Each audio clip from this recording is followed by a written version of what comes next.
세상의 모든 일들은 많이 하다 보면 익숙해지는데 그 말씀을 가지고 단에 서는 것은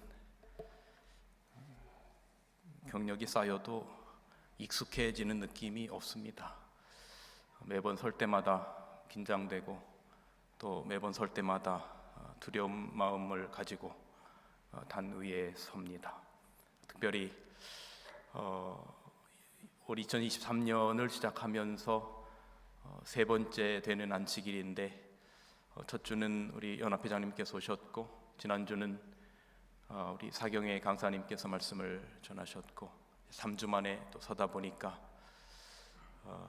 왠지 더 다시 처음 단상에 서는 것 같은 그런 느낌이 듭니다.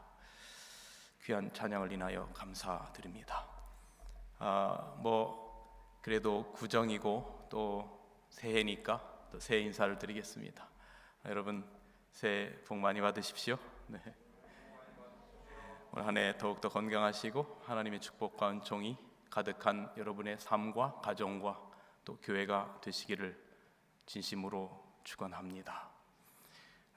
오늘 많이 자리가 비었는데 저희가 전에도 한번 말씀드린 것처럼 이럴 때 저희가 고향 시골 교회에 좀 양보하는 겁니다. 시골 교회는 모처럼 만에 북적이는 안식일을 맞이할 겁니다. 자녀들이 다 오고 그래서 오늘 아마 고향 시골 교회들이 행복한 안식일을 보낼 것이고 저희는 조금 썰렁하다는 느낌을 받지만 그러나 또 우리의 마음은 하나님께 주시는 은혜로 큰 축복이 함께하는 그런 안식일이 되기를 바라고 또 여러분 자녀들과 여러분들 혹 고향 오가시는 길 아무 사고 없이 안전하시기를 간절히 기도합니다. 오늘 저는 큰 무리가 흰 옷을 입고 라고 하는 제목으로 말씀을 드립니다. 말씀을 시작하면서 먼저 교회 증언에 있는 말씀을 읽어드리고 말씀을 드리겠습니다. 새해가 시작되었다. 그대의 그리스도인 생애에 있어서 지난 해의 기록은 어떠했는가? 그대의 하늘 기록은 어떠한가? 나는 하나님께 조건 없이 굴복하도록 그대에게 호소한다. 그대의 마음이 나뉘어졌는가? 그것을 지금 완전히 주님께 바쳐라. 다가오는 해는 과거의 것과는 다른 생애의 역사를 이루라. 그대 영혼을 하나님께 낮추라. 모든 가식과 허식을 버려라. 그대의 단순하고 순수한 자아를 드러내라. 모든 생각과 말과 행동에 진실하라. 그리고 겸손한 마음으로 각각 자기보다 남을 낮게 여기라. 도덕적 본성은 끊임없는 경성과 기도로 지탱되어야 할 필요가 있다는 것을 언제나 기억하라. 그대가 그리스도를 바라보고 있는 한 그대는 안전하다. 올 한 해도 새해가 시작되었는데 여러분의 생애를 전적으로 주님께 맡기시고 예수 그리스도를 바라보는 그 삶만이 우리를 영적으로 여러모로 안전하게 함을 기억하시면서 올 한 해 더욱더 그리스도를 바라보시는 여러분과 제가 되기를 주님의 이름으로 축원합니다. 오늘 안식일은 구원의 역사를 옷 이야기를 통해서 해볼까 합니다. 물론 영적인 옷 말입니다. 저희가 새해가 되면 사실은 옛날에는 목사님들도 이 한복을 입고 또 이 두루마기를 입고 그렇게 설교를 하시곤 하셨는데 이제 새해가 되면 설빔이라고 해서 저희가 옷도 또 한복 전통 옷으로 그렇게 입고 하는 그런 저희들의 전통적인 문화가 있지요. 마찬가지로 성경에서도 여러 가지 옷에 대한 이야기들을 기록하고 있는데 오늘 저는 이 구속사에 관련된 옷 이야기를 말씀을 좀 드리려고 합니다. 인류 역사상 가장 처음 나오는 옷은 에덴 동산에서 아담 부부가 입고 있었던 옷이었습니다. 그 옷은 제가 입는 것처럼 어떤 이런 천으로 짠 옷이 아니라 어떤 브랜드가 있는 그런 옷이 아니고, 그 어떤 누구의 사람의 손길이 단 옷이 아니고, 성경 역사상 가장 처음으로 나오는 옷은 에덴 동산에서 아담 부부가 있었던, 바로 입었던 빛의 옷이었습니다. 아담 부부는 하나님께서 창조하시고 그들은 육안으로 볼 때는 벌거벗었지만 벌거벗은 것이 아니었습니다. 여기 부조화 선지자 45페이지에는 다음과 같이 기록하고 있습니다. 이 무고한 부부는 아무런 인조의복을 입지 않았으며 그들은 천사들처럼 빛과 영광의 옷을 입고 있었다. 그들이 하나님께 순종하는 생활을 하는 동안에는 이 빛의 두루마기가 계속 그들을 둘렀다. 아담 부부가 하나님께서 아담 부부에게 입히셨던 옷은 천사들이 입었던 것 같은 빛과 영광의 옷을 입고 있었습니다. 그러나 아담 부부가 범죄했을 때 이 빛의 옷은 사라졌습니다. 성경 창세기 3장 7절에는 이에 그들의 눈이 밝아 선악과를 먹고 난 다음에, 하나님께서 금하신 법을 어기고 난 다음에 그들의 눈이 밝아 자기들의 몸이 벗은 줄을 그제서야 알았다라고 기록하고 있습니다. 도대체 이게 무슨 말일까? 그들의 눈이 밝아서 자기들이 몸이 벗은 줄을 알았다라고 하는 창세기 3장 7절의 이 말씀은 무엇을 의미하는 것일까? 여기 엘렌 화이슨 리비언 헤럴드에 이렇게 기록하고 있습니다. 그들이 유혹자의 목소리에 귀를 기울이고 하나님을 배반하고 죄를 범했을 때 죄 없는 하늘 사람들이 입는 빛의 두루마기는 그들에게서 사라져버렸다. 그들을 두르고 있었던 밝고 완전한 빛은 그들이 접근하는 모든 사물들을 밝게 비추어 주었지만 그 하늘의 빛을 잃고 난 다음 아담의 모든 후손들은 그 다음에 하나님께서 지으신 작품들 속에서 더 이상 그분의 뭐를 찾아볼 수 없게 되었다고요? 뭐를 찾아볼 수 없게 되었다고요? 품성을 찾아볼 수 없게 되었다. 이게 도대체 무슨 이야기입니까? 그러니까 쉽게 말하면 이런 거지요. 아담과 하와를 하나님께서 창조하시고 아담과 하와에게 사람이 만들지 않은 천사들이 입고 있었던 빛과 영광의 옷을 하나님께서 아담과 하와에게 입히셨는데, 그 옷을 입으면 여기 가운데 보면 그들을 두르고 있었던 밝고 완전한 빛은 그들이 접근하는 모든 사물들을 밝게 비추어 주었다고 말하는 거 보니까 그 입고 있었던 그 빛의 옷, 영광의 옷은 주변을 비추는 어떤 물리적인 힘이 있었던 것 같이 추측할 수 있습니다. 이 말 자체만 보면 그렇습니다. 제가 실제적으로 본 것도 아니고 그렇기 때문에 이 부분에 대해서 제가 계시를 받은 것도 아니기 때문에 이 영감의 글의 말에 의하면 아담과 하와가 입고 있었던 그 빛의 옷은 주변의 사물들을 밝히는 어떤 물리적인 빛이 있었던 것 같아요. 그런데 이제 아담이 죄를 범하고 나서 그 옷을 벗게 되었을 때에 자기들의 몸에 벗은 줄을 알았다라고 말하는 그 빛의 옷이 벗겨졌을 때에 더 이상 하나님께서 창조하신 만물을 보면서 그분의 품성을 찾아볼 수 없게 되었다, 그 말입니다.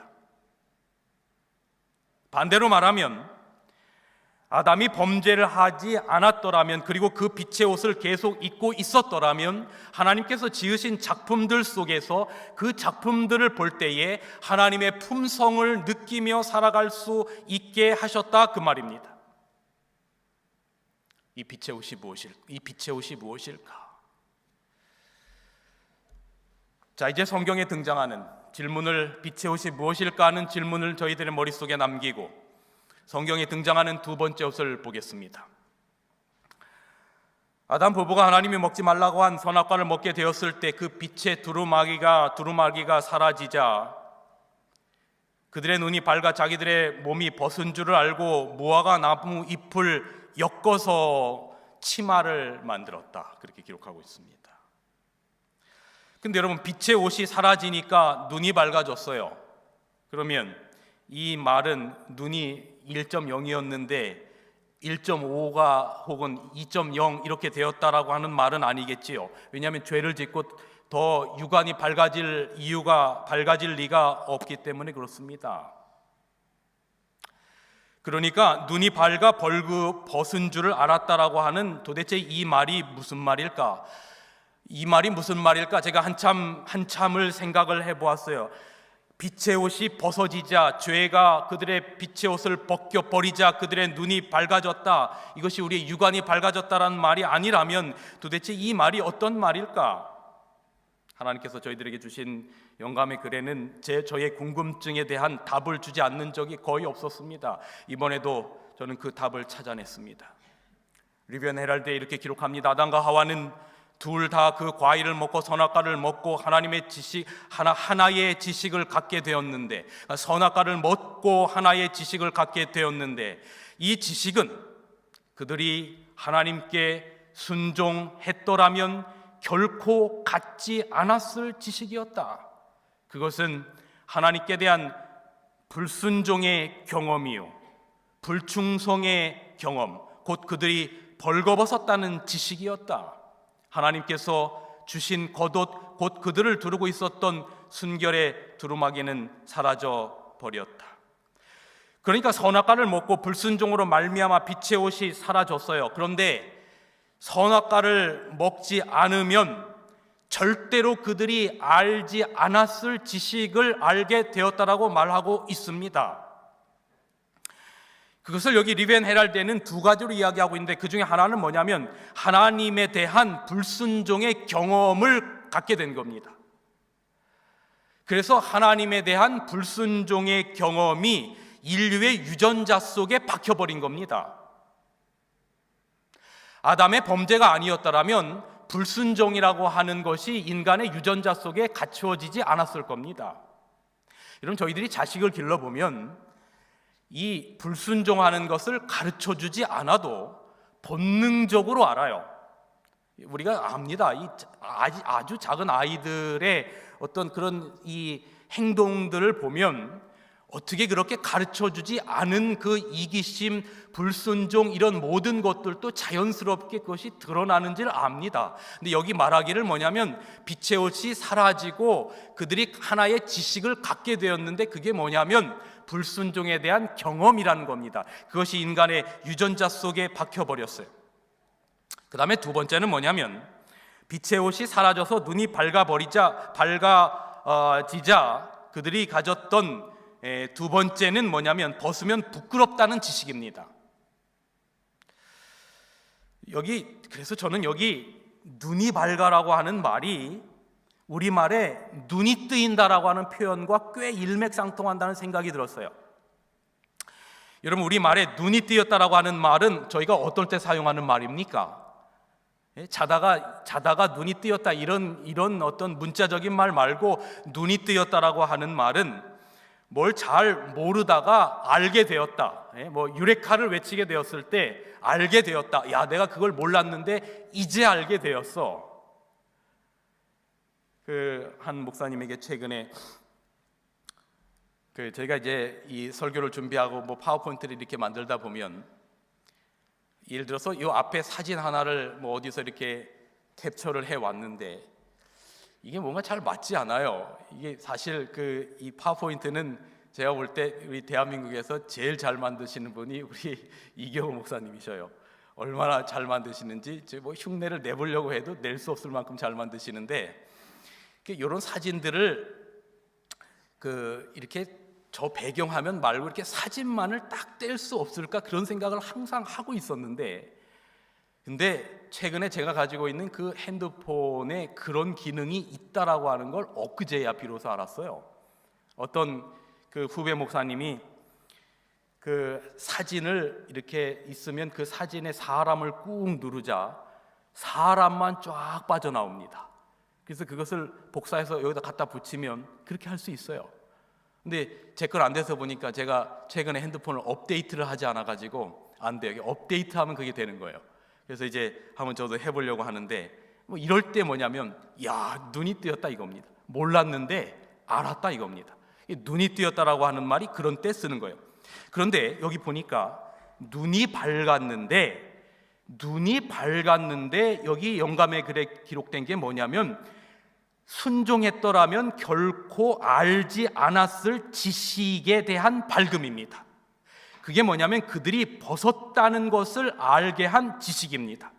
그러니까 선악과를 먹고 빛의 옷이 사라지자 불순종의 경험이 인간의 유전자 속에 생겼고 부끄럽다는 것을 눈에 띄게 알게 되었다. 부끄럽다는 것을 알게 되었다 그 말입니다. 그래서 여기서 눈이 밝았다라고 하는 말의 의미가 바로 그런 의미라고 하는 생각이 들어요.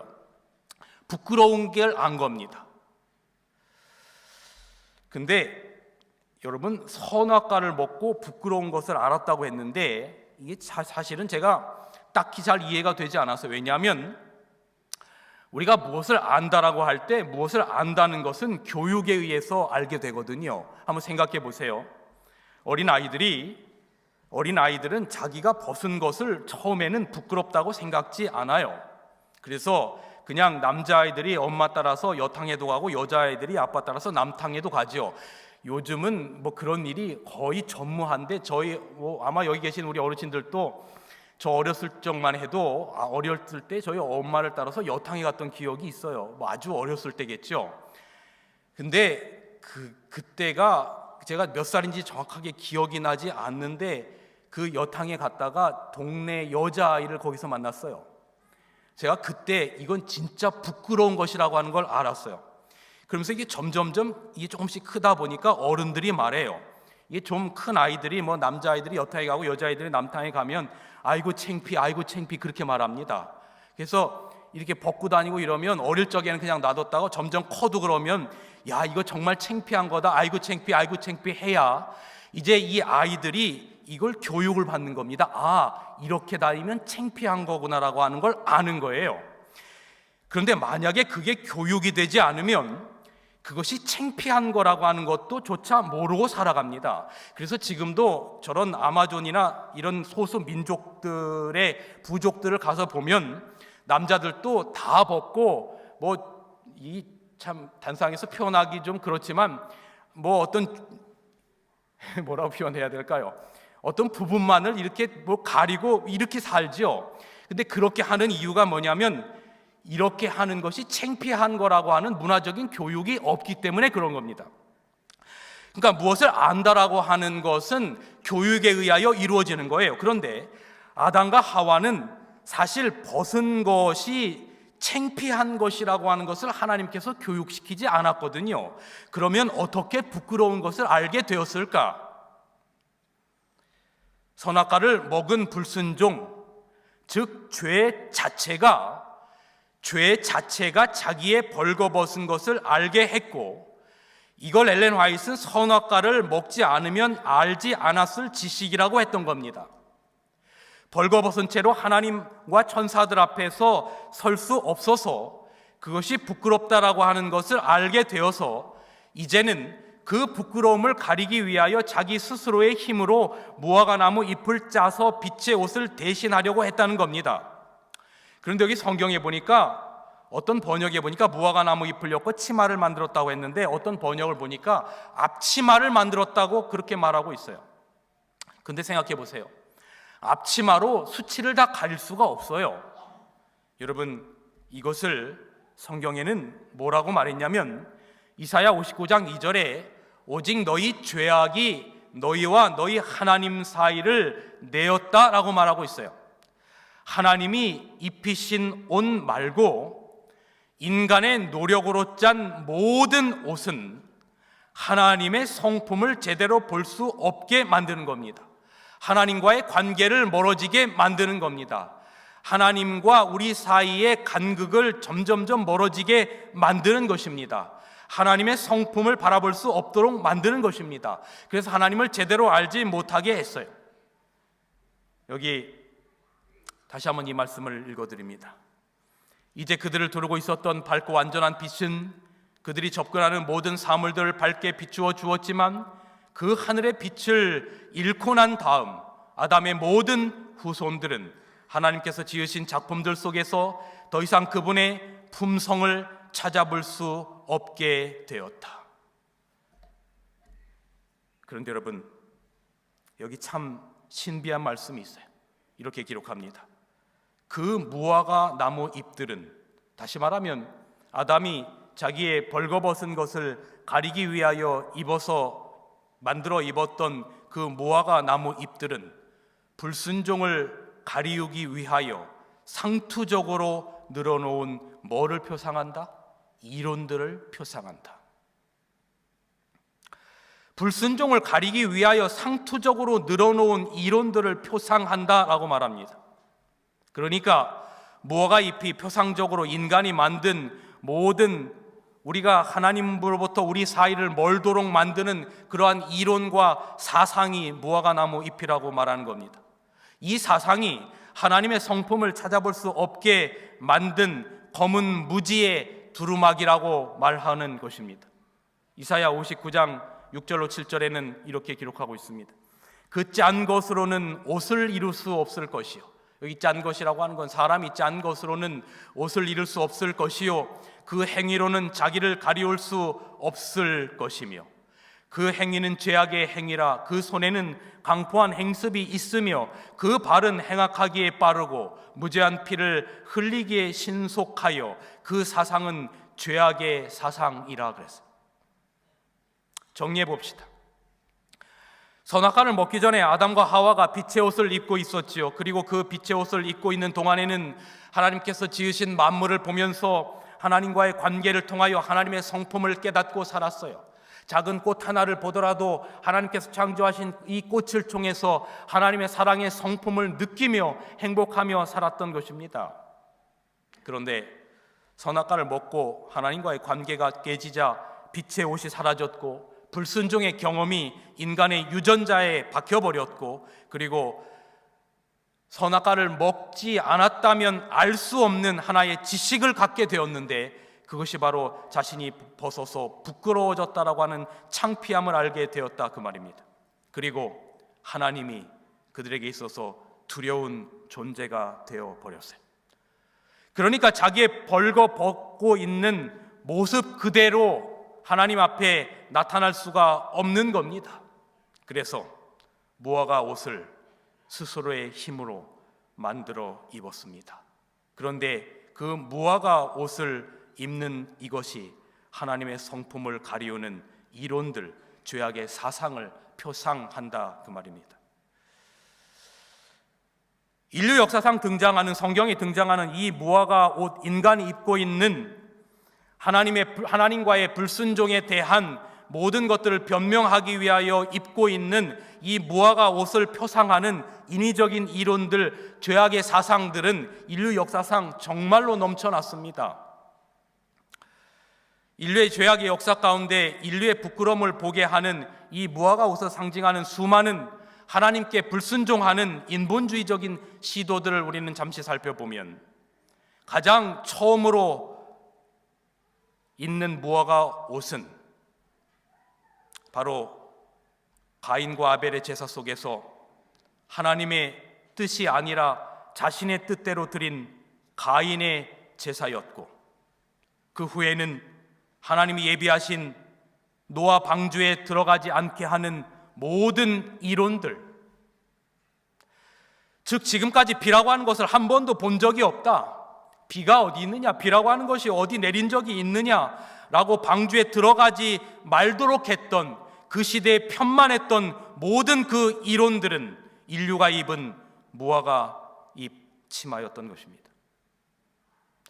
그 후에 하나님의 무지개 언약을 못 믿고, 내가 다시는 물로 세상을 멸망하지 않겠다라고 하는 하나님의 약속을 못 믿고, 사람들이 비가 오더라도 우리가 그 비로부터, 그 물로부터, 홍수로부터 살 수 있는 탑을 짓자라고 해서 쌓아 올리기 시작했던 그 바벨탑, 바로 무화과 잎 치마였습니다. 그리고 다니엘 3장에 다니엘 2장을 통하여 하나님께서 이 신상을 보여주면서 금머리, 은 가슴과 팔, 놋 다리, 그 다음에 철, 놋 허벅지, 철 다리, 그 다음에 열국으로 나뉘는 바벨론과 메데페르시아와 그리스와 로마와 열국으로 이어지고 마침내 돌나라인 예수님께서 이 땅에 재림하신다라고 하는 성경의 모든 것들을 다 무너뜨리는 다니엘 3장에 느부갓네살이 두랍 평지에 세운 머리부터 발끝까지 금으로 입혔던 금신상, 인류가 입었던 무화과 잎 치마였던 것입니다. 하나님을 바라보지 못하게 만드는, 하나님과의 관계를 점점점 멀어지게 만드는 그러한 이론들이었던 것입니다. 예수님 당시에 바리새인들의 율법주의, 예수님을 죽이려고 시도했던 그 모든 해석들, 중세 시대에 스스로의 힘으로 구원받으려고 하는 개톨릭의 행함으로 말미암는 의, 하나님의 안식일의 계명들을 일주일의 첫째 날인 일요일로 바꿔버렸던, 때와 법을 변경했던 이러한 모든 이론들, 하나님의 십계명을 바꿨던 이런 모든 것들, 인류의 역사가 존재해왔던 하나님의 성품과 품성을 가리웠던 무화과 잎 치마였던 것입니다. 그리고 사단은 온 세상에 하나님의 영광을, 창조주 하나님을 지워버리기 위하여 만들었던 진화론 사상, 유물 사상, 공산주의 사상, 이 모든 것들, 바로 인류가 하나님의 영광을 가리우며 입어왔던 무화과 잎 치마였던 것입니다. 오늘날 우리는 21세기를 살아가면서 성경 해석에 있어서 하나님의 말씀에서 벗어난 모든 이론들과 사상들, 바로 이것이 무화과 잎 치마입니다. 하나님의 영광의 빛을 가려버리고 내가 그 하나님 앞에 부끄러움을 가리기 위하여 입고 있었던 그 옷이 오히려 하나님을 바라보지 못하게 만드는 그 모든 것들 말입니다. 이 말씀을 준비하고 가만히 혼자 서재 앉아서 생각을 하면서, 과연 오늘 나는 목사로서 내 삶을 통하여 하나님의 성품을 바라보지 못하게 하고 하나님의 영광을 가리고 있는 지금 내가 입고 있는 그 무화과 잎 치마는 무엇인가라고 하는 생각을 종종 해보게 됩니다. 그리고 그러한 것들이 발견될 때마다 이러한 옷들이 나에게서 벗어지도록 하나님 앞에 기도드리게 됩니다. 정리하면 우리의 삶 가운데 진리의 말씀을 가리고 인간이 만든 이론 사상, 이 모든 것은 하나님의 성품과 영광을 가리우는 무화과 옷임을 기억해야 합니다. 그런데 하나님께서 이런 무화과 나무 옷이 아니라 우리가 정말로 입기를 원하시는, 우리에게 입히시기를 원하시는 성경에 등장하는 구속사의 세 번째 옷이 있습니다. 그 옷이 바로 가죽옷입니다. 창세기 3장 21절, 여호와 하나님이 아담과 그 아내를 위하여,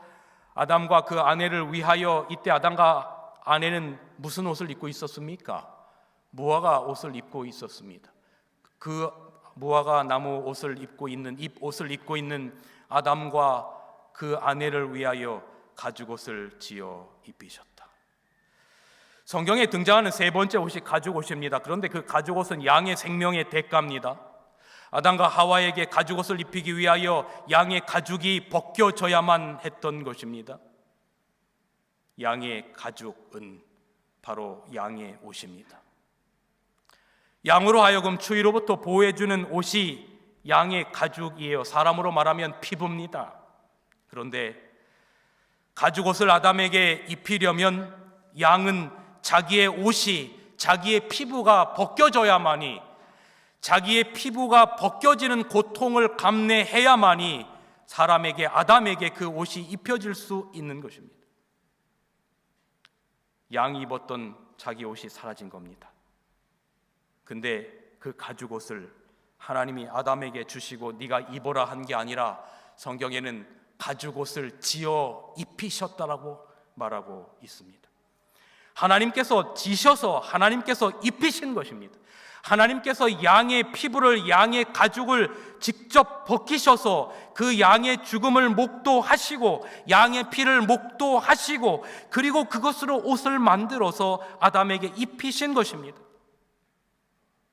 성경은 우리가 아는 것처럼 그 양은 장세로부터 죽임을 당한 예수님을 표상합니다. 그러니까 다시 말하면 예수님을 죽여서 예수의 옷을 벗겨서 예수의 껍데기를 벗겨서 예수의 피부를 벗겨서 아담에게 입히신 것입니다. 근데 성경 로마서 5장에는 그 예수님 안에 모든 인류가 있었다라고 말하는 겁니다. 우리 모두가 아담의 후손이니까, 그러니까 하나님이 양을 죽여서 양의 껍질을 벗겨서 양을 잡아서 가죽옷을 아담에게 입히실 때, 아담과 앞으로 로마서 5장에 말하는 것처럼 아담의 후손으로 이 땅에 태어날 여러분과 저를 포함한 모든 인류에게 무화과 옷을 벗겨 버리시고 무엇을 입히신 겁니까? 가죽옷을 입히신 것입니다. 이걸 로마서 5장에는 이렇게 표현했습니다. 5장 17절, 한 사람의 범죄, 아담의 범죄로 말미암아 사망이 그 한 사람으로 말미암아 왕노릇하였은즉 더욱 은혜와 의의 선물을 넘치게 받은 자들이 한 분 예수 그리스도로 말미암아 아마 생명 안에서 왕노릇하리로다. 여러분, 아담의 빛의 옷이 벗겨졌을 때 여러분과 제가 입고 있었던 빛의 옷이 벗겨진 겁니다. 이걸 로마서 5장에는 대표성이라고 말합니다. 아담의 옆구리 안에 이 땅에 태어날 모든 인류가 들어있었던 겁니다. 그러므로 아담 안에 여러분과 제가 들어있었던 것입니다. 그래서 아담이 옷이 벗겨졌을 때 우리의 의의 옷도 벗겨진 것입니다. 그리고 아담이 무화과 옷을 입었을 때 우리도 무화과 옷을 입고 죄악 세상 가운데 살아가면서 하나님의 성품을 세상을 통하여 바라볼 수 없게 된 것입니다. 그런데 그 아담에게 하나님께서 양의 껍질을 벗기셔서, 예수의 껍질을 벗기셔서, 예수의 피부를 벗기셔서 가죽옷을 만드셔서 바로 그 아담에게 입히셨고, 그거로 말미암아 예수 그리스도로 말미암아 예수님 안에 있는 모든 자들에게는 그리스도로 말미암아 생명 안에서 왕노릇하게 하시겠다라고 말씀하고 있는 것입니다.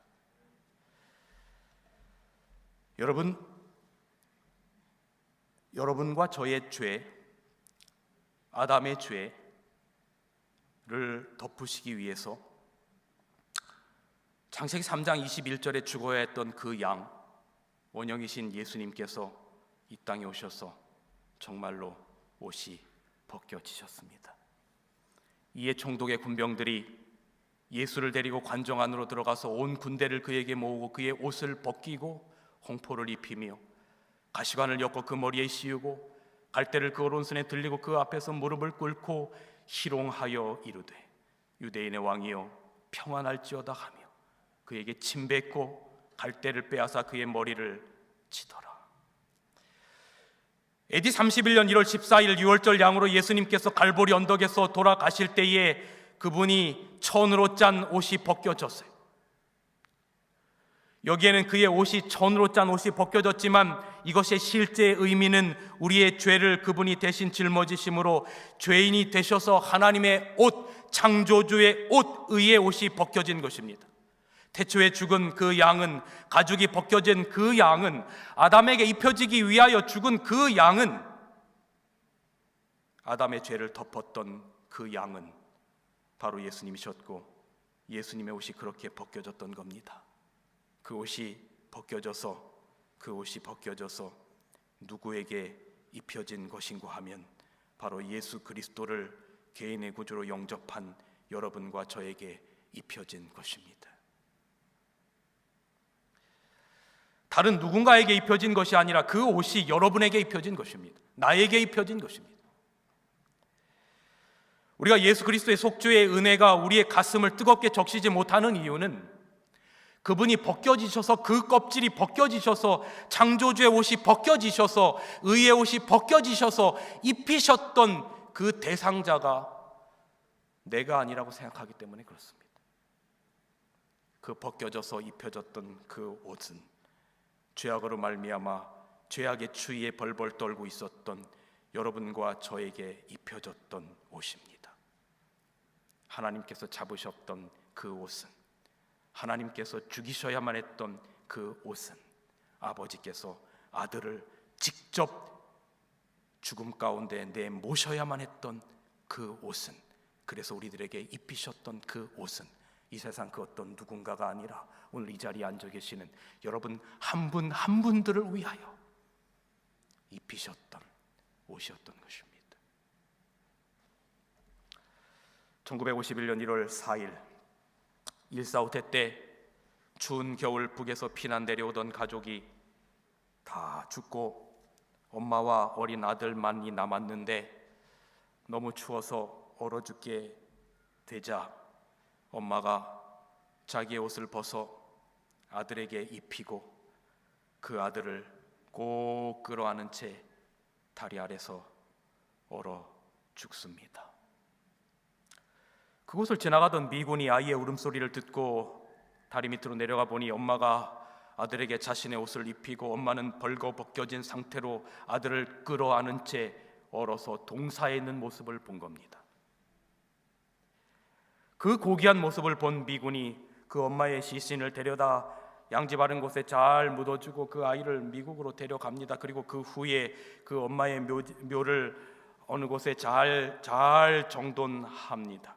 시간이 꽤 많이 지나서 이 아이가 성장했을 때 생모의 죽음에 대한 이야기를 합니다. 이 아들은 자기 생모에 대한 이야기를 듣고 엄마의 무덤에 엄마를 찾아 고국으로 옵니다. 그리고 그 엄마의 무덤 앞에서 자기의 외투를 벗으며 그 추운 겨울 자기의 외투를 벗으며 그 엄마의 무덤에 덮어주죠. 그리고 엄마의 무덤을 꼭 안더니 이렇게 말합니다. 엄마, 얼마나 추웠어요. 이제는 제가 엄마를 안아드릴게요. 가죽옷 예수님의 의의 옷이 벗겨져서 누구에게 입혀진 것이냐면 여러분과 저에게 입혀진 것입니다. 우리가 이것을 기억하고 살았으면 참 좋겠습니다.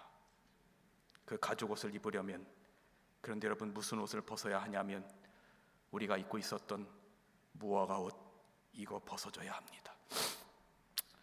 다시 말하면 예수 그리스도의 십자가의 의의를 받아들이려면 내가 고집하는 모든 무화과 잎이 상징하는 이론들과 사상들, 하나님의 성품을 바라볼 수 없게 만드는 그 모든 것들을 다 벗어야 합니다. 누가복음 15장 탕자가 아버지께 방탕한 후에 돌아왔을 때 아버지께서 제일 좋은 옷을 내어다가 입힌다고 했을 때 아버지가 준비한 그 좋은 옷을 입으려면 탕자의 거지 같은 옷 벗어야 아버지가 주시는 의의 옷 입을 수 있는 겁니다. 마태복음 22장에 혼인 예식에 초청을 받아온 사람이 자기가 입은 무화과 잎으로 만든 옷 벗어야 왕이 준비한 예복, 혼인 예복 입을 수 있습니다. 여러분, 올 한 해 주님의 영광을 가리우는 내 생각, 주님의 영광을 가리우는 내 사상, 주님의 영광을 가리우는 그 어떤 무화과 옷들 주님 안에서 다 벗어버릴 수 있는 여러분과 제가 되기를 주님의 이름으로 간절히 축원합니다.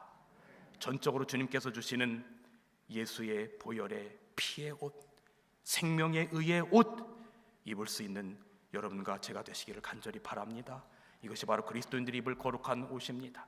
이제 성경이 말하는 마지막 네 번째 옷입니다. 요한계시록 7장에 구원받는 사람들이 무슨 옷을 입는다고 기록합니까? 이루에 내가 보니 각 나라와 족속과 백성과 방언에서 아무나도 능히 셀 수 없는 큰 무리가 흰 옷을 입고 있었다.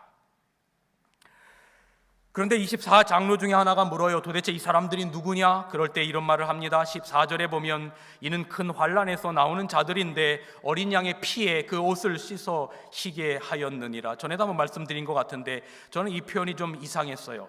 여러분, 피에 옷을 한번 빨아보세요. 희게 되나 빨갛게 되나? 당연히 빨갛게 물들죠. 저희 아내가 가끔 이 카레를 이렇게 해주면 이 카레를 먹고 칫솔질을 하면 그 칫솔도 노랗게 변하는 걸 봅니다. 그러니 여기 피의 옷을 빨게 되면 그게 희게 될 수가 없는데 어린 양의 피의 옷을 빨았는데 뭐 하게 되었다라고 말하냐면 희게 되었다. 무슨 의미입니까?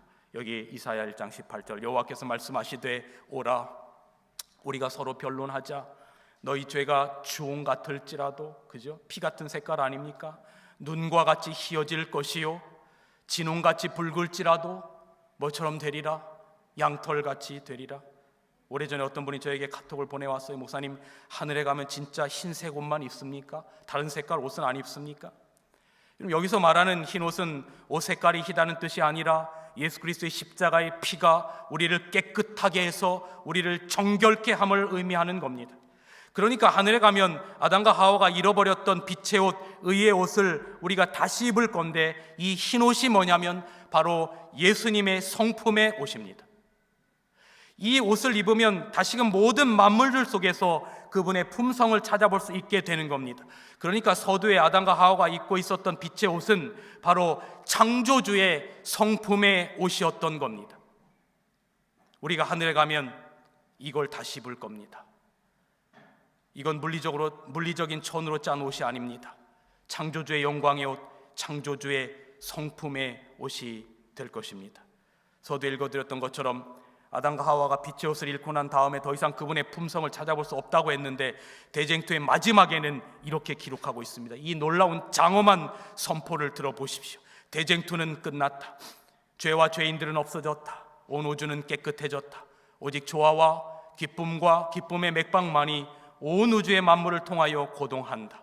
생명과 빛과 환희가 만물을 창조하신 분에게서 끝없이 넓은 우주로 퍼져나간다. 가장 작은 원자로부터 가장 큰 세계에 이르기까지 만물은 생물계와 무생물계를 막론하고 조금도 흠이 없는 아름다움과 완전한 기쁨으로 하나님은 사랑이시다라고 선포한다.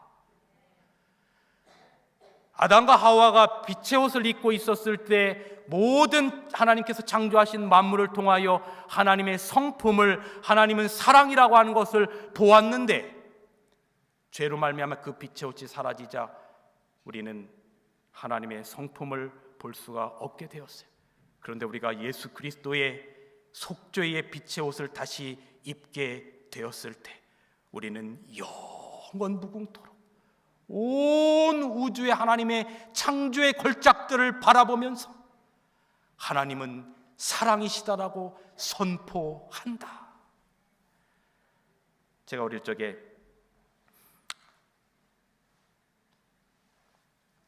이 유년반 교사 선생님으로부터 들었던 게 뭐냐면, 나중에 우리가 하늘에 가면 영원 무궁토록 하나님께서 창조하신 우주의 세계를 다닌다는 이야기를 들었어요.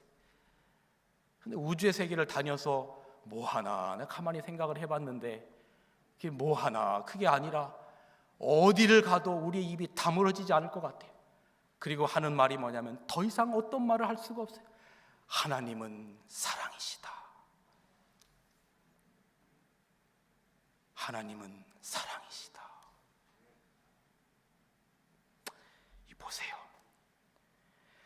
다시금 우리가 빛의 옷을 입고 의의 옷을 입고 영원 무궁토록 온 우주 세계를 바라보면서 우리가 선포할 그 장엄한 말 한마디는 뭐냐면 하나님은 사랑이시다. 요한이 말이죠, 아무리 말해도 하나님은 사랑이다라는 말밖에 할 말이 없어요. 그래서 아이고, 선생님은 또 하나님은 사랑이다 그 말만 합니까? 아무리 봐도 그 말밖에 없어요. 요한복음과 요한 1, 2, 3서를 바라보세요. 하나님은 사랑이시다. 하나님은 사랑이시다. 사랑하는 여러분이시여, 우리가 하늘에 이를 때까지 우리는 이 일을 하는 백성으로 살아가는 백성들입니다. 여기 제가 그래서 2023년을 맞이하면서 우리가 한 살도 먹었지만 이게 슬퍼할 것이 아닌 것이, 뭐 올해부터 만 나이로 한다고 해서 기뻐하시는 분들이 많은데 그거 별로 기뻐할 건 아닌 것 같고, 슬퍼할 것이 아닌 것이 한 해 더 주님이 오실 때가 가까워졌다는 것, 그렇게 생각하면 한 해가 더 지났다는 것은 어쩌면 감사한 일 아닐까요? 올 한 해 제가 1월 1일 첫 월삭 새벽 기도 때 말씀드린 것처럼 이 말씀이 우리 교회의 모토가 되면 어떨까 생각해 봤어요. 우리 다 같이 한번 읽어보겠습니다. 빌립보서 2장 6절, 너희 안에, 시작, 너희 안에 이 마음을 품으라. 곧 그리스도 예수의 마음이니. 예수의 마음을 품고 예수님의 성품을 품고 전도하는 2023년, 그 사명 우리를 통하여 잘 감당할 수 있게 되기를 주님의 이름으로 축원합니다. 이제 말씀을 줄이면서, 너희는 택하신 족속이요 왕같은 제사장들이요 거룩한 나라요 그의 소유된 백성이니. 제가 이 선언을, 이게 정말 우리가 너무 많이 들어서 귀에 딱지가 앉을 만큼 많이 들은 이야기지만, 이 말씀을 볼 때마다 저희 마음이 감동스러운 것은 뭐냐면, 이곳 어디에서도 아담이 선악과를 따먹고 빛의 옷이 사라져서 하나님을 반역해서 책망하는 이야기가 기록되어 있지 않아요. 뭐라고 말하냐면, 너희는 택하신 족속이요 왕같은 제사장들이요 거룩한 나라요 그의 소유된 백성이냐. 왜 그렇다고 말하냐면, 하나님께서 양의 껍질을 벗기셔서, 다시 말하면 예수 그리스도의 창조주의 옷, 그 모든 것들을 십자가에 말미암아서 그분을 온전히 버리시면서까지 우리에게 의의 옷을 입히신 그것으로 말미암아 이제 너희는 택하신 족속이요 왕같은 제사장들이요 거룩한 나라요 그의 소유된 백성이니, 이는 너희를 어두운 데서 불러내어 그의 기이한 빛에 들어가게 하시니의 아름다운, 더 크게 뭐예요? 성품을 선전하게 하려 함이라. 여러분, 우리가 이 세상을 살아가면서 하늘에 올라가서 의의 옷을, 흰 옷을 입을 때까지 이 세상을 살아가면서 우리가 하나님의 성품을 선포하고 살아가는 것은 에덴 동산의 빛의 옷을 입는 경험을 우리가 이 세상에서 하면서 살아가는 것입니다. 마지막으로 이 말씀 읽어드리고 말씀을 정리합니다. 실물교훈 415페이지, 신랑의 오심을 기다리는 자들은 백성들에게 너희 하나님을 보라고 외쳐야 한다.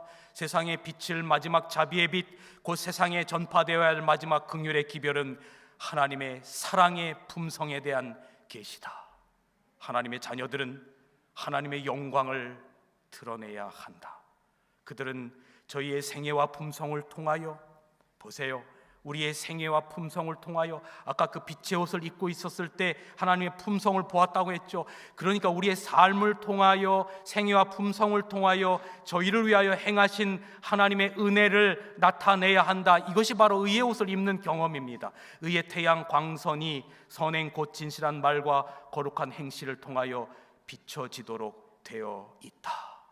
사랑하는 청년교회 성도 여러분, 세상이 어지럽고 온갖 사상 이론들이 넘쳐날 때 제발 우리 재림교인들은 그러한 세상 무화과 나무 잎 같은 사상에 부안해동하지 말고 오직 그리스도의 피 묻은 깃발 아래 살아갑시다.